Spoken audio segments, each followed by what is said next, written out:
تبارك الذي نزل الفرقان على عبده ليكون للعالمين نذيرا۔ اللہ تعالیٰ نے قرآن پاک کو ہمارے لیے دونوں جہان میں عزت کا ذریعہ بھی بنایا ہے اور ہماری کامیابی کا ذریعہ بنایا ہے، اور دونوں جہان میں عذابوں سے، مصیبتوں سے، پریشانیوں سے حفاظت کا ذریعہ بھی بنایا ہے۔ احادیث مبارکہ کا مفہوم ہے حفظ کر لیتا ہے۔ اللہ تعالیٰ قیامت میں اسے جنت میں داخل کرے گا اور جنت میں اونچے مقام تک اس کو پہنچائے گا، اس لیے کہ حافظ قرآن سے کہہ دیا جائے گا قرآن پاک کو تو پڑھتا جا اور جنت کے درجات میں چڑھتا جا، تو قرآن پاک کو وہ پڑھتا رہے گا اور جنت کے درجات پر چڑھتا رہے گا اور اونچے مقام پر وہ پہنچے گا۔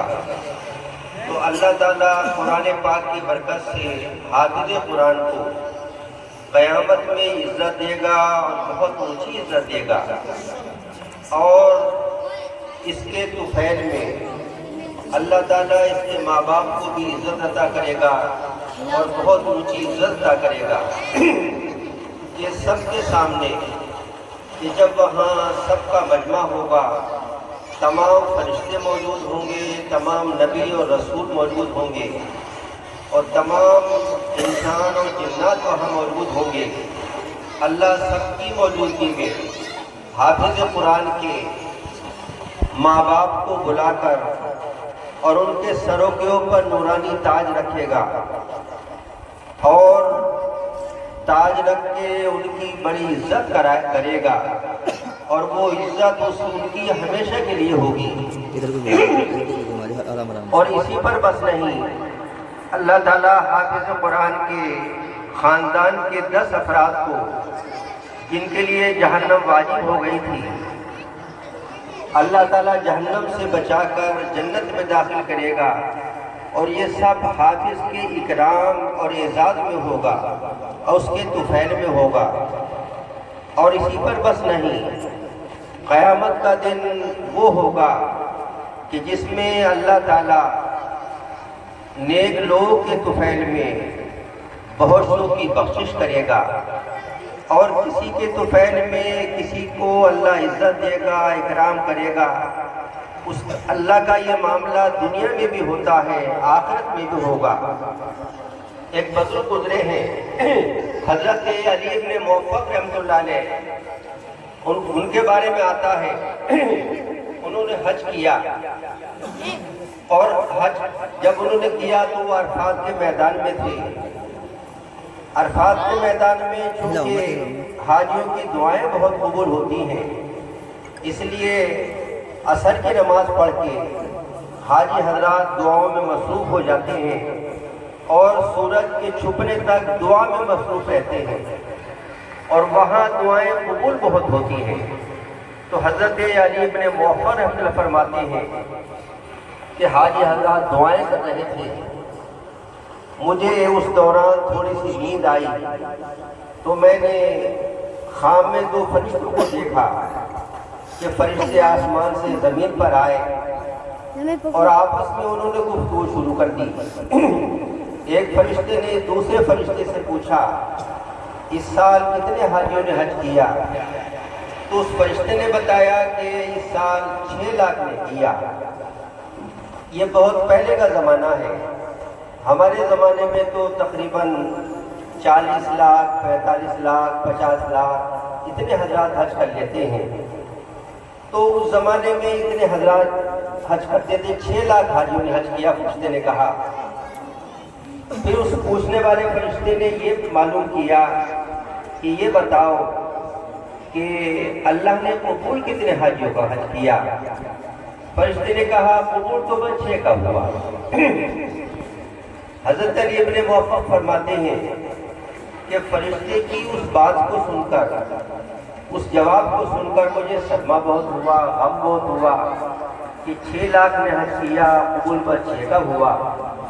کہتے ہیں اسی غم میں آنکھ کھل گئی گھبرا کر، تو میں اپنے خواب کو یاد کر رہا ہوں اور مجھے غم ہو رہا ہے کہ 6 لاکھ نے حج کیا، قبول بس 6 کا ہوا اور معلوم نہیں میرا شمار ان 6 میں ہے نہیں۔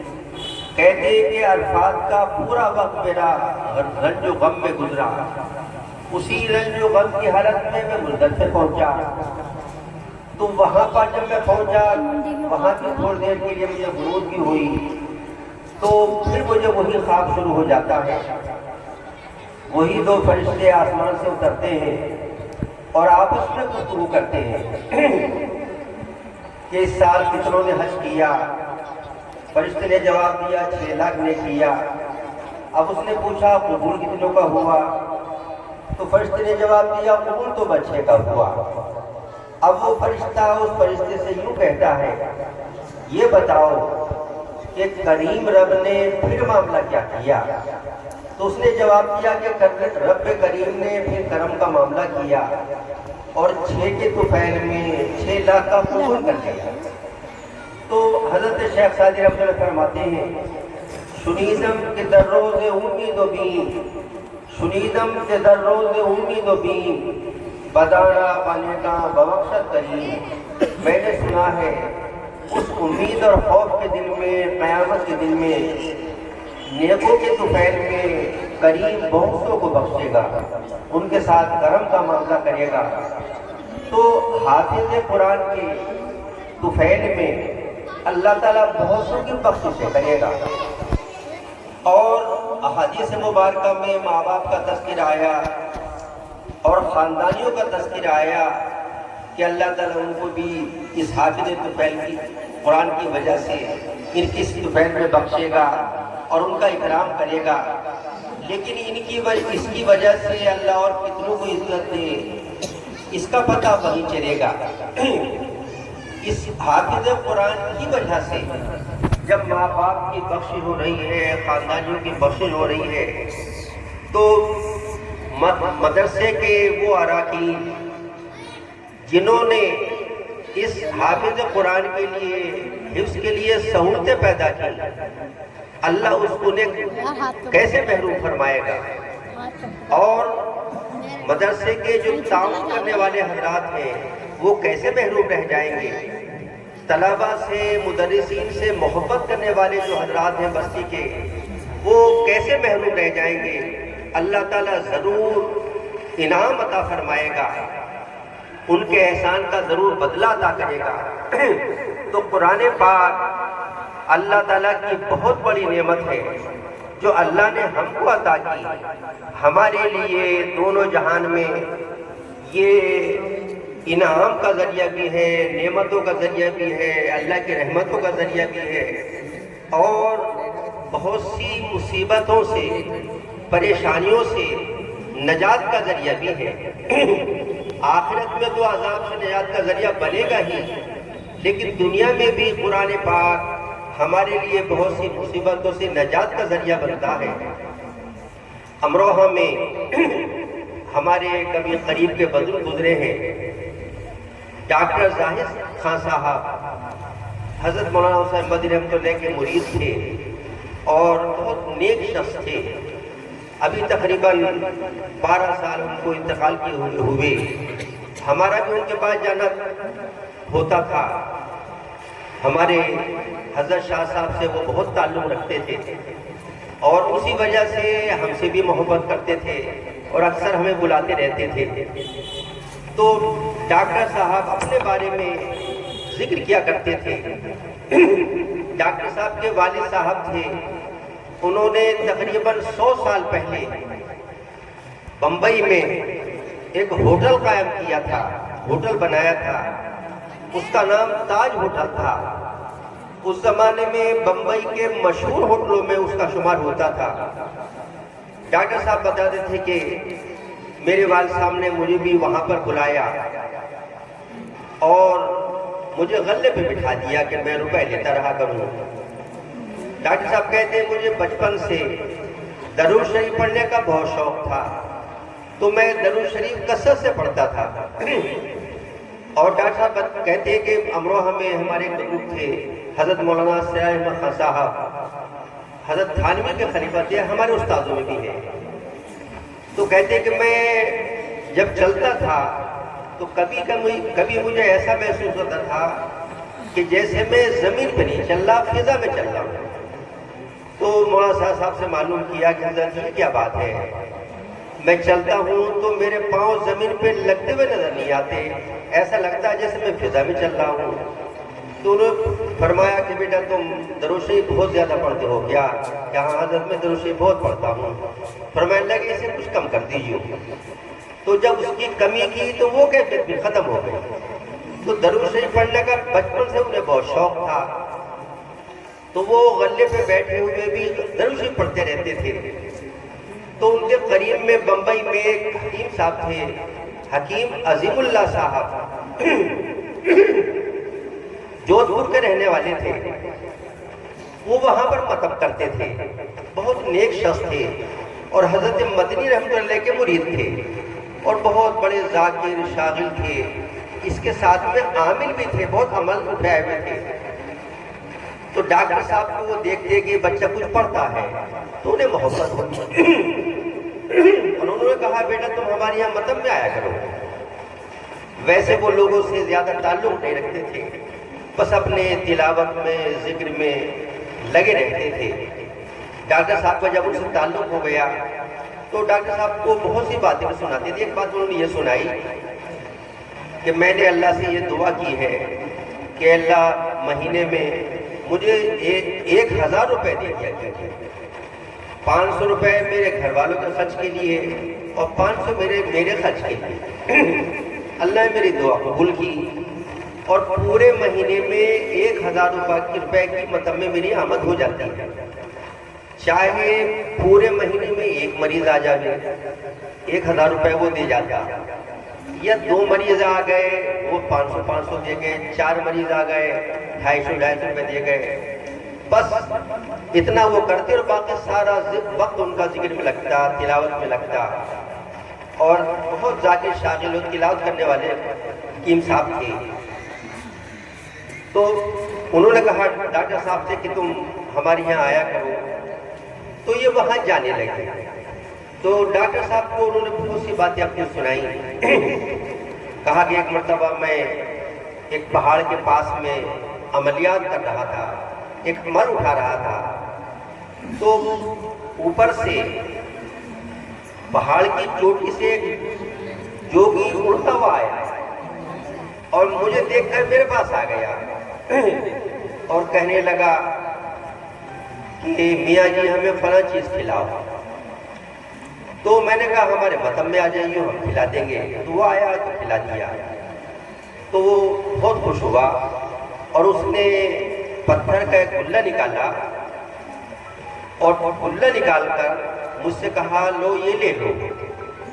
میں نے کہا اس کا میں کیا کروں گا کہ تم اسے اپنے پاس رکھ لو، اپنے اگر تمہیں اوپر کو اڑنا ہو تو منہ میں رکھ لو یا ایسا تو اوپر اڑ جاؤ گے. اور جب نیچے کو پہ یہ عجوبے تو غیر ایمان والے کو بھی مل جاتے ہیں مجاہدے کی وجہ سے. حضرت مولانا شاہ گنگوہ رحمۃ اللہ علیہ گنگوہ میں ہمارے بزرگ گزرے ہیں.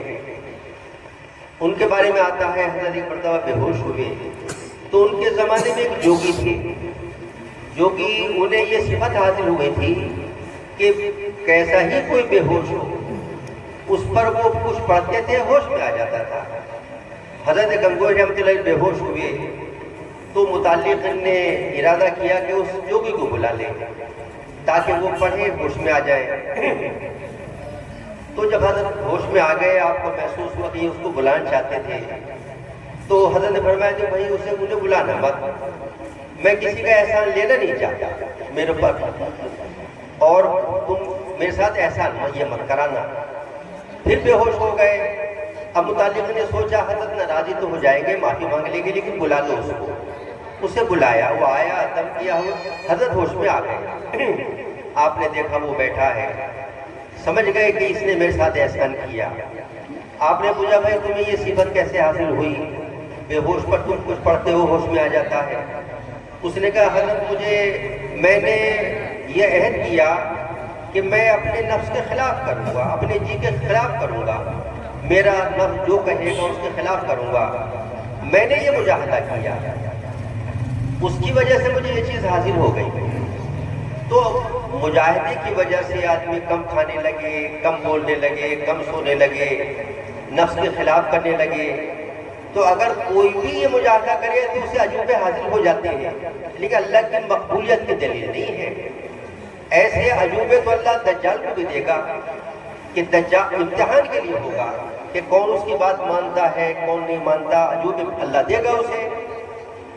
تو دجال کو ولی اللہ تھوڑی ہو گیا، عجوبے ملے اللہ کے امتحان کی وجہ سے۔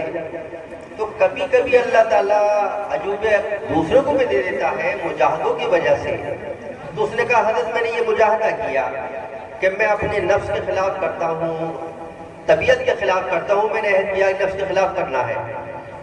آپ نے فرمایا کہ اچھا یہ بتاؤ تمہارا نفس ایمان لانے کو چاہتا ہے یا نہیں چاہتا؟ چونکہ وہ سچا تھا، اس نے کہا حضرت نہیں چاہتا۔ کہا یہاں بھی مخالفت کرو۔ تو اس نے مخالفت کی اور حضرت کے پاس کلمہ پڑھا، صاحب ایمان ہوا۔ مجھاؤ تو پہلے سے تھا ہی، لیکن وہ مجھائی ٹھیک نہ تھی، اب ایمان آ گیا تو فضول بھی پیدا ہو گیا۔ تو اللہ عجوبے تو کسی اور ویسے کو بھی دے دیتا ہے، لیکن اللہ کا ولی وہی انسان ہوگا جو تقوی والا ہوگا، گناہوں سے بچنے والا ہوگا اور اللہ کے احکام پر عمل کرنے والا ہوگا۔ اس کے دل میں اللہ کی محبت ہوگی، وہ اللہ کا ولی ہوگا۔ اور جو اللہ کے احکام پر عمل نہ کرے، کتنے عجوبے اس کو مل جائیں، ولی اللہ نہیں ہو سکتا۔ حضرت مولانا عبدالقدوس گنگوہی رحمۃ اللہ علیہ، گنگو کے ہمارے ایک بزرگ گزرے ہیں، ان کے زمانے میں ایک بڑے بزرگ کی شہرت ہوئی، وہ جنگل میں رہتے تھے۔ تو حضرت مولانا عبدالقدوس گنگوہی رحمۃ اللہ علیہ ان سے ملاقات کے لیے تشریف لے گئے، لمبا سفر کر کے تشریف لے گئے، اور جب وہاں پہنچے تو حضرت نے جا کے معلوم کیا کہ وہ کہاں ہے۔ تو لوگوں نے بتایا کہ حضرت وہ تو یہاں سے سفر میں گئے ہیں اور اڑتے ہوئے گئے۔ کوئی ہم جیسا ہوتا تو یہ بات کو سن کے کہ وہ اڑتے ہوئے گئے ہیں، وہیں بزرگ قائل ہو جاتا ہے، بہت بڑے بزرگ ہیں جب بھی اڑتے ہوئے گئے ہیں۔ لیکن حضرت نے کوئی توجہ نہ تھی اور یہ فرمایا کہ مجھے یہ معلوم ہوا ہے کہ وہ نماز جو پڑھتے ہیں وہ بغیر مصلی کے زمین پہ پڑھتے ہیں، یہاں ایسے ہے کہ اچھا مجھے وہ ان کی عبادت کی جگہ دکھاؤ، وہ نماز کی جگہ دکھاؤ جہاں وہ نماز پڑھتے ہیں۔ تو دکھائی انہوں نے۔ تو حضرت گنگوہی رحمۃ اللہ علیہ نے توجہ سے جگہ دیکھی۔ سجدے کے اندر سنت یہ ہے کہ سجدہ جب کرے تو ہاتھ کی انگلیاں جو ہے ملی بھی ہونی چاہیے، کھلی بھی نہ۔ یہ سنت ہے سجدے کی سنتوں میں سے کہ انگلیاں کشادہ نہ ہو، ملی بھی ہونی چاہیے۔ پوری نماز میں جب آدمی رکوع کرے اور گھٹنوں پر ہاتھ رکھے تو انگلیاں کشادہ رہنی چاہیے، یہ سنت۔ اور جب سجدہ کرے تو انگلیاں ملی بھی ہونی چاہیے، یہ سنت۔ اس کے علاوہ ساری نماز میں انگلیاں اصلی ہاتھ پہ رہنی چاہیے، نہ بالکل ملانے کی ضرورت ہے نہ کشادہ، اصلی ہاتھ پہ رہنی چاہیے، یہ سنت ہے۔ تو حضرت نے غور سے دیکھا انگلیوں کے نشانات کو، تو زمین پر انگلیوں کے نشانات جو تھے حضرت کو کشادہ نظر آئے، کھلے ہوئے۔ فرمائے لگے جو شخص نماز میں سجدے کی سنت پر عمل نہ کرتا ہو، میں اسے کیسے بزرگ مانوں؟ اور حضرت لمبا سفر کر کے گئے تھے شورا سن کر کہ ملاقات کریں گے، لیکن ملاقات نہیں کی، وقت ٹھہرے نہیں، فوراً واپس آئے کہ جو شخص ہاتھوں کی سجدے کی سنت پر عمل نہ کرے اور اپنے ہاتھ کی انگلیاں ملا کر نہ رکھے، وہ کیسا بزرگ ہے؟ اور ارادہ ترک کیا ملاقات کا، واپس تشریف لے آئے۔ کسی نے کہا ہے گر ہوا میں اڑتا ہو وہ رات دن، گر ہوا میں اڑتا ہو وہ رات دن، ترک سنت جو کرے شیطان گن۔ ہواؤں میں اڑتا ہو لیکن سنت کو ترک کرے تو کوئی بزرگ نہیں ہے، چاہے عجوبے اس کو کتنے حاصل ہو جائے۔ اصلی اتباع سنت پر عمل کرنا ہے، اصلی ولایت سنت پر اتباع کرنا ہے۔ حضرت مولانا معین الدین چشتی اجمیری رحمۃ اللہ علیہ ہمارے ہندوستان کے بہت بڑے بزرگ گزرے ہیں، اور 90 لاکھ حضرات کو ان کی برکت سے ایمان ملا۔ میرے علم میں صحابہ کے بعد میں کوئی ایسا بزرگ میری نظر میں نہیں ہے جس کی برکت سے، ایک کی برکت سے اللہ نے 90 لاکھ کو ہدایت عطا کی۔ حضرت کی برکت سے یہ چیز حاصل ہوئی، اور ہمارے ہندوستان میں ان کا بہت بڑا احسان ہے، اور ان کی وجہ سے ہدایت بہت پھیلی۔ تو سنتوں کے بڑے پابند، اللہ کے احکام پر بڑے عمل کرنے والے، بڑے مجاہدہ کرنے والے تھے۔ ایک مرتبہ حضرت نے وضو کیا، اور وضو کرنے میں پاؤں کی انگلیوں میں خلال کرنا سنت ہے، ہاتھوں کی انگلیوں میں خلال کرنا سنت، پاؤں کی انگلیوں میں خلال کرنا بھول گئے۔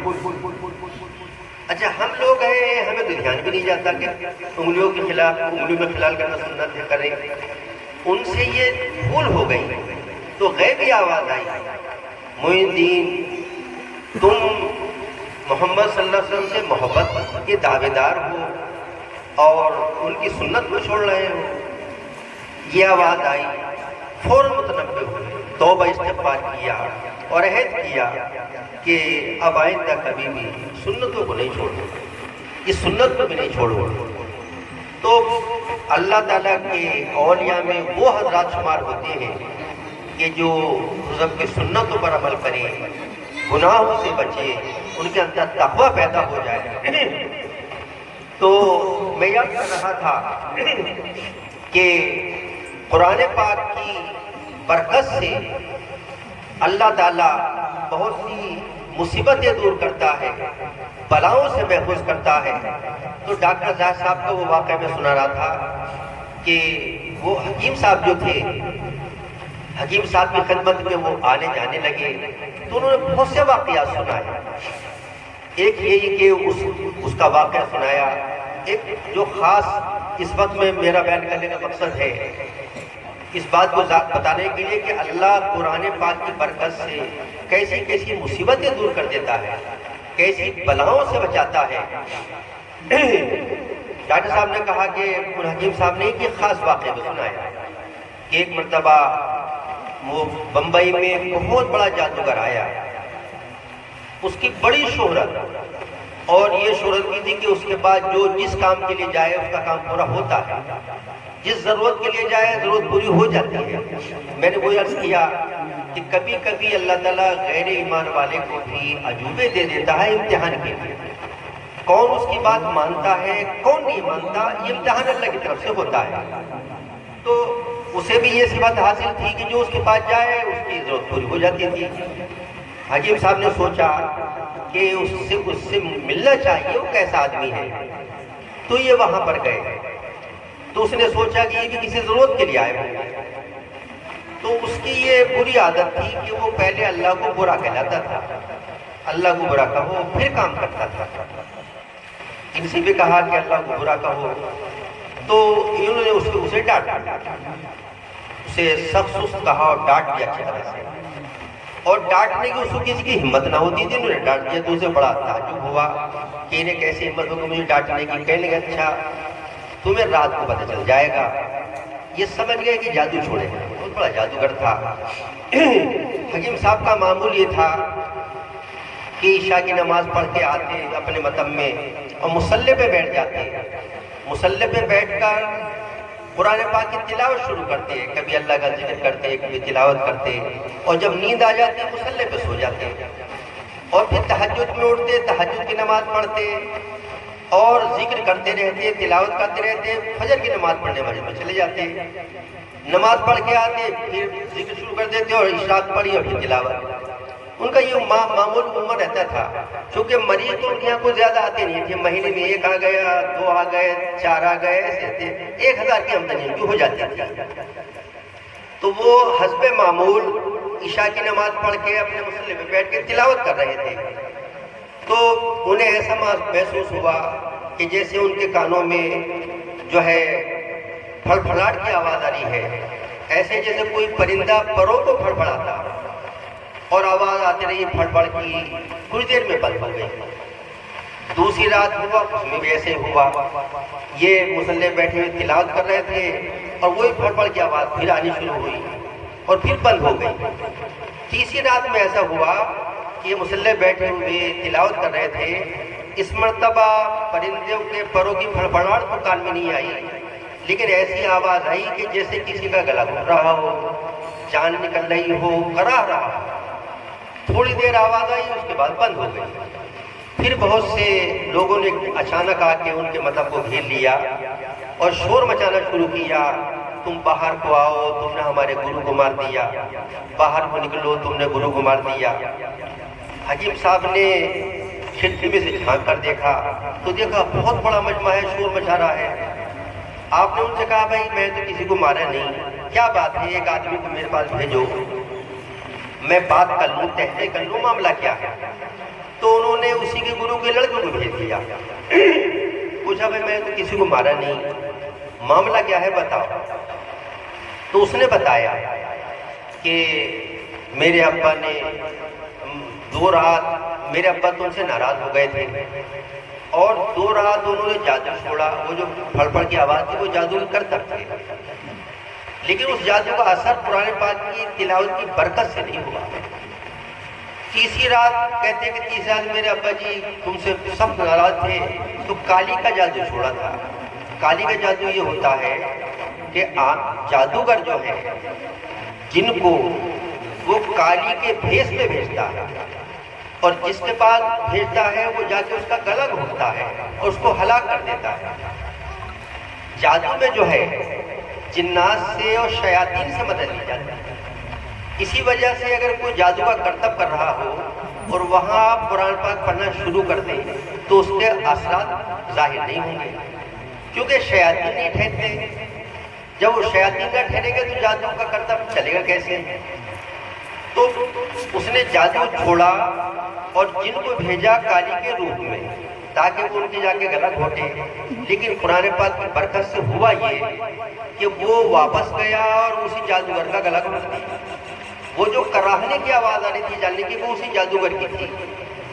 حکیم صاحب نے بتا دیا بھائی میں نے تو کوئی عمل کیا نہیں، یہ معاملہ ہوا تمہارے ابا کا جو انتقال ہو گیا۔